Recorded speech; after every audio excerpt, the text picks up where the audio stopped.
بعد عمري حبيب قلبي الله يخليه ابو متعب. الله يحفظك. لا فهد السلامة لا حبيبي. يا معودة فهد سامة ذي يا معودة فهد لا فهد لا فهد السلامة ينبش من تحتكم، انتم ما تبون احد ينبش من تحتكم. فهد السلامة يوم الأحد يطلع. خلي كلكم صراحة بيني وبينك لا تزعلون مني، استاذة فجر مختارة يعني ما شاء الله اعلاميين تبارك الرحمن لا غبار عليهم. ليش نزعل منك اختي مريم؟ بالعكس يعني يقول كلام طيب، ليش نزعل منك؟ من اللي يزعل؟ انت تقول لا تزعل يعني. انت ليش تزعل؟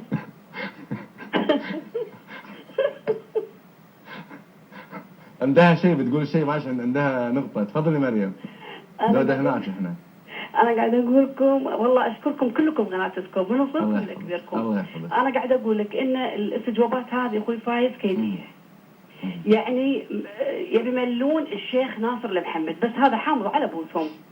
هذا اختيار الأمير، استحوا علويكم يا مؤذنين وقعدوا في مكانكم، والله ما شفنا مجلس مثل المجلس. لوعوا شبنا فيه. لا والمشكلة كل واحد احتلان هنا. ملتحين تخافون ربكم تعتمرون وتصلون، ليش تخالفون أوامر الأمير؟ خلاص بيأدي القسم باكر، انتهى، قصوا كل شيء ورا ظهركم وشوفوا اللي قدامكم. احنا محتاجين حق تنمية، محتاجين بلدنا تصير أحسن بلد. نعم. احنا ما نبي استجواب هذا استجواب هذا كله كيد وشخصاني. ترى اقول انا كان نفسي اقول لهم موتوا حرة، انتوا اللي تسقطون يا المؤذمين. سقطوا فكونا. بعد صناديق خلاص، بعد ما دس انتخابات، تعرف نفسك من الانتخابات ما حد راح ينتخبك. بعدين بالنسبة حق التجمع اللي هو حق شيخ ناصر محمد، الساهر الشيخ ناصر محمد المفروض يكون عند قصره. وليش ما رحتي انت مريم؟ انا والله تعبينه يا اخوك.